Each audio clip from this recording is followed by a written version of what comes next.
we need to ask ourselves a critical question, which is, are all of our students, is every learner at Grand Rapids Christian Schools achieving the way that we would like them to be?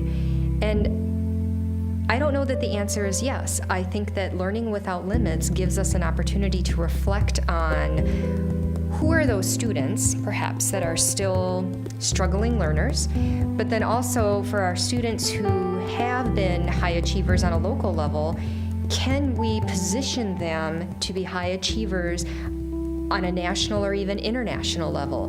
Can we position them to be able to access the premier post-secondary institutions and access careers that right now we're not positioning them to access? When I think about what it means to deepen learning for our students, I think about how our more traditional system of educational delivery has operated for a long time.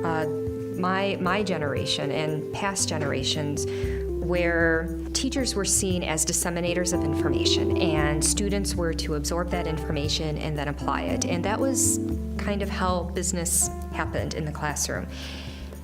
We are moving into an era, educational research is telling us that in order for our learners to truly absorb and become engaged in the content that we're trying to deliver, we need to become facilitators of their learning. And so we need to create learning environments that do things like encouraging and promoting inquiry of students, synthesis, pulling together of various pieces of information, good critical analysis of information, which means to pull things apart, to really understand the pieces better.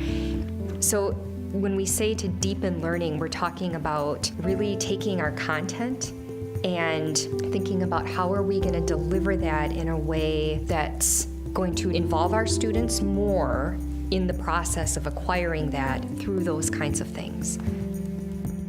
The reason why instruction is changing is because simply our kids are changing and our society is changing, and our instructional practices have to respond to a new generation of learners that are coming to our doorsteps. The students we are educating today are not the students of yesterday. They are not us, the adults that we are today. We need to meet them where they are at, and they are growing up in a society, in a culture that is much more technology-driven, data-rich, digital, and as a result of those, it's a society that's become more national and international.